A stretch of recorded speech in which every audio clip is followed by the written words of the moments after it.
Hello, this presentation is titled Writing Our World, How Written Language Changed Our Perception of Reality. I'm Jess Gold, and I'm going to talk about this topic by answering or attempting to answer, talking about some questions. Where does meaning come from? Or what is the relationship of meaning to language? How is oral culture different from literate culture? In what ways does text differ from speech, and what are the implications of those differences? When and how did written culture emerge? And then we will sort of maybe be able to answer the question of how has written culture changed our perception of the world? So first, we're going to talk about meaning, language and meaning. So here's some basic information. Meaning is often defined in meaning in language as the relationship between a sign and the mental image and conception associated with that sign. So cat, this is my myth. So cat is the sign, and then that's my mental image when I think of a cat. So next we're gonna maybe start to think how this relationship between the sign and the conception would differ in oral culture versus written culture. So here's a quote from my research about meaning in oral cultures. There can be no reference to dictionary definitions, nor can words accumulate the successive layers of historically validated meanings which they acquire in a literate culture. Instead, the meaning of each word is ratified in a succession of concrete situations, accompanied by vocal inflections and physical gestures, all of which combine to particularize both its specific denotation and its accepted connotative uses. Okay, so now I'm going to give an example to kind of make this more clear, which will illustrate the differences in meaning between an oral culture, what this quote is talking about, how meaning is created within a situation, and contrast that with written culture and dictionary definitions. So the example I'm going to give is of the coyote, and the meaning of the coyote, or maybe the definition of a coyote. Compare this in oral and written cultures. So first we're going to look at a legend from the Lillooet Nation. I chose this legend because these are the people who have lived here for tens of thousands of years before me, and obviously came to learn a lot about the land and the people and the other animals that live on it. So here's the story. The two coyotes, a Lillooet legend. Two coyotes were going along. Then one of them said, "I am a coyote. Everybody knows that I am a coyote, but you are not a coyote. You are another one." "No way, I am also a coyote," the other one said. "Not at all, you are another one. Okay, you will know it right now. I am going to go across this garden. You listen to the people." Well, he went across, and while he was going across, he was seen by the people. "Hey, there is a coyote going there. It is a coyote that is going there." He carried on, and he went out of sight. Then the other one took off. He suddenly appeared, and they noticed him. "There goes another one. It's another one that is going there." He carried on, and he got to the other spot where he met his friend. "See," he was told, "see, you hear them. I am a coyote, but you are another one." Okay, so I chose this story because it's quite a funny story, and it shows a common theme of the coyote. It's from a book of stories that have been translated from the Lillooet language. Finally, stories that have been passed down for generations and generations. And in these stories, the coyote plays a very similar character, a trickster, a jokester. And what I am trying to illustrate here is in this oral culture, the idea, the conception that people come to associate with the coyote is more than just, let's say, the way it looks. It's associated with certain personal characteristics, certain whatever particular stories they may have heard. There's a lot more to what the meaning of a coyote. So this shows kind of like a blur between myth and reality. It is not exactly what you see. There's more to the coyote than what you see. The understanding is more than what you see. So contrast that with written culture and maybe how in Western society we come to learn about the coyote may look something more like this. Okay, we know the coyote is a mammal, it's a carnivore, the family it's in, Canis, it's related to dogs, we have its scientific Latin name. We take all sorts of measurements, compare it to other animals and create these hierarchies.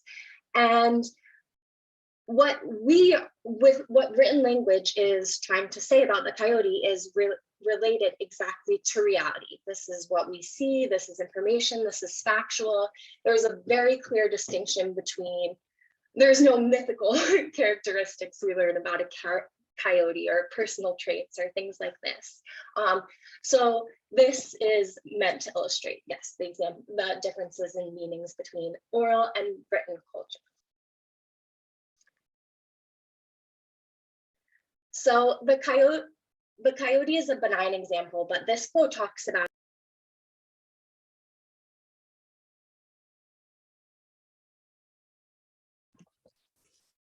Okay, my apologies. I had some technical difficulties. Okay, I'm sorry for the technical difficulty. We are back. So I was sharing this quote.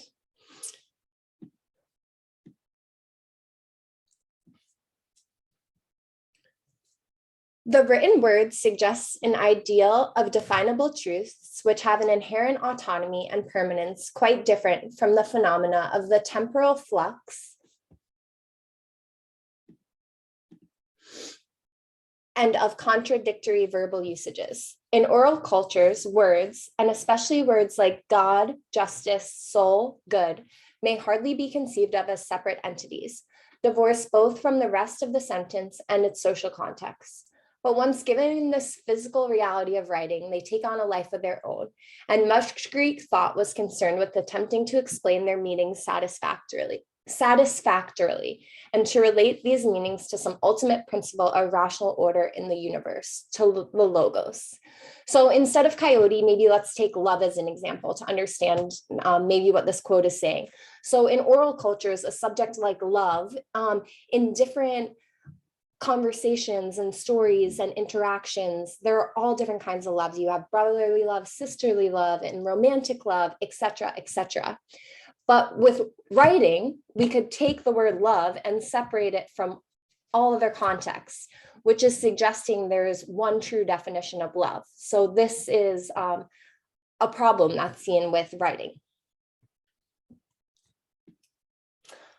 Okay, now we're going to move on to talk about the differences between speech and text. So first is that speech is temporary. This doesn't mean that speech or oral traditions have not been passed down for tens of thousands of years. It just means that it's not the exact same speech, whereas with text, it's kept preserved exactly as is. Maybe for not as long as some oral traditions, but it's for as long as it's kept, it's permanent in the fact that it's kept as is, which we'll see has implications. Next is that speech is interactive. There's always an interpersonal element, whereas text is solitary. Both reading can be done alone and writing as well. Of course, text is not always solitary, but speech is never really solitary. Thirdly, speech involves listening and looking. There is body language involved with speech and other social cues, whereas text involves more decoding and reflecting. When you learn to read, the only information you have is in the words, the sentences on the page, and it's figuring out how to make those letters and combinations into speech. And reading, once you're able to read, involves reflecting. And then speech and reflecting is personal, so personal reflection, where in contrast with speech, you're looking, it's interactive. And then speech is associated with non-literate cultures, oral cultures, and text is associated with literate cultures. written culture. Okay, so first we're going to talk about how the fact that text is permanent, the implications that has for culture and society. So as a result of transition to written culture, myth has been replaced by history. So like I said with the coyote, there's now Western thought and modern thought is all about making clear distinctions about what is real and what is fake. Myth, yeah, reality and myth. So now history is a collection of written records, written texts. That's what we consider true history. We analyze written text and records that have been kept for years. And only now is oral tradition even being allowed to be entered into academic thought and theory. So, and even Greeks, we can think about, had myths. And this idea of history and science kind of rose as a critique to myth at the same time as history. So now there was the idea that we were logical and we could kind of examine these stories as outsiders and determine what's true or not. So there's just a quote I wanted to share. Instead of the unobtrusive adaptation of past tradition to present needs, a great many individuals found in the written records where much of their traditional cultural repertoire had been given permanent form, so many inconsistencies in the beliefs and categories of understanding handed down to them that they were impelled to a much more conscious, comparative, and critical attitude to the accepted world picture, and notably to the notions of God, the universe, and the past. So because what was written down was permanent, people became very critical, because with oral stories and oral information, that could be adjusted in conversation and in context to adapt to the current situations and create, it was changing more often and updating. Whereas with permanent text, it created a more critical society. So that was an important aspect and implication, and how our view of the world changed with writing. Next is the fact that text is very solitary. This led to increased individualism, which has been very well documented. Next is that text involves decoding and reflecting. So in order to even have widespread written culture, it was required to have mass education. So if we think about primitive education, maybe education isn't the best word to use, but how knowledge was passed down, there was a continuity between generations and a very close relationship of what was passed down. And in modern education, there's a discontinuity between the family or the generations, parents and children. Parents send their kids off to school to become literate, and it creates this discontinuum. Lastly is this idea of literacy in the first place. So I just want to share another quote from my research, from a paper called The Critique of Literacy. Looked at in the perspective of time, man's biological evolution shades into prehistory when he becomes a language-using animal. Add writing and history proper begins. Looked at in a temporal perspective, man as animal is studied primarily by the zoologist, man as talking animal primarily by the anthropologist, and man as talking and writing animal primarily by the sociologist.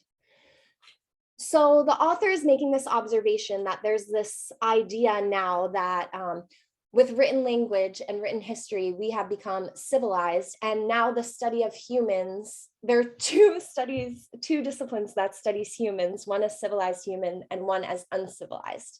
So the critique is that this is totally wrong, that the only difference between these humans is oral culture and written culture, and that needs to be the focus. And the idea that we don't take into context prehistory when studying humans today is giving us an incomplete view of humanity and is quite frankly quite limiting.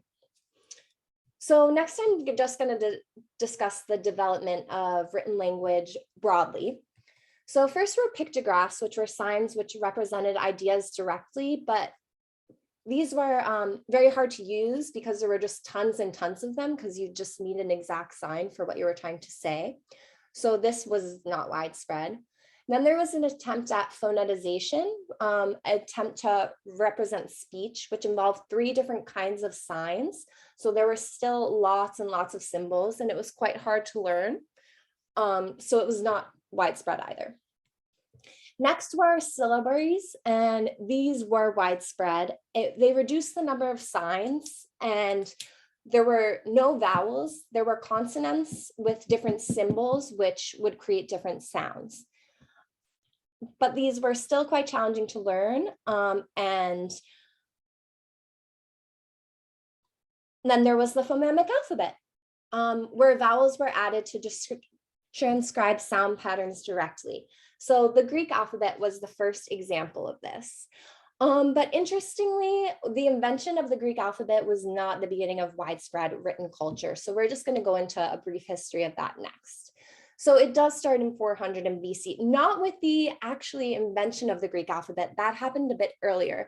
But in 500 BC, the Greek alphabet was adopted for record use in Athens. So this was when the phonemic alphabet was first started to be used.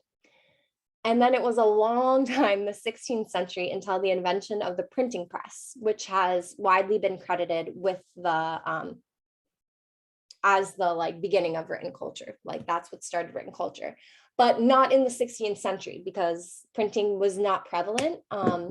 It was very it wasn't widespread. And in the 17th century, oral culture was still predominant in England. Think of Shakespeare, plays, different stories. Literature was mostly read aloud, and most of the public did not have access to written materials.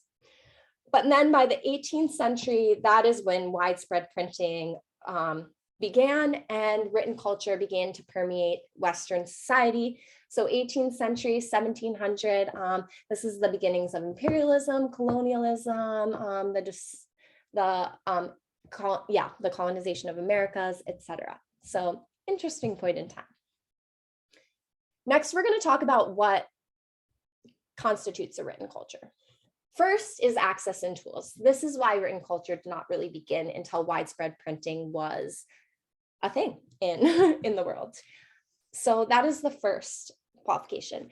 Then you need valuation and evaluation of writing. So valuation means placing value on writing, monetary value, societal value, etc. And evaluation, critique of the written word, grammar, spelling, format, cursive writing, which I had to take in school, things like this, which are important aspects of written culture. And then the idea of individual authorship, which changed significantly in modern times, because before modern times, authors were simply seen as speaking on behalf of either a divine spirit, an authority, a king, a patron, etc. But with the beginning of the ideas of individualism and property rights and romanticism, this idea began that authors owned their writing, their expression, own their work. So these are the 3 requirements of a written culture. And we can see how, although technology has changed and books aren't as prevalent, most people in Western society have access to writing, computers, phones, tools. We place a lot of value on the written word. And even online, it is important authorship and plagiarism.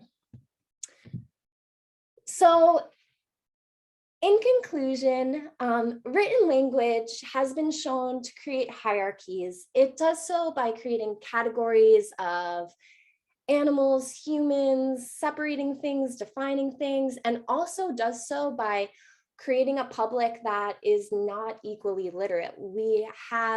There are different levels of literacy among the public, and some people have greater access than others. Whereas with oral culture, there was much greater access to cultural traditions. There was a stronger sense of shared group values, And that is why we do still have oral culture today, mostly in families. That's how our family values are passed down. And I think as we address the future of the human species, it is important to think about the role that oral tradition and oral culture plays and how we can come together as humans, talk to each other, and figure out how to address the problems of the world. And that is my final presentation. These are my references. And thank you.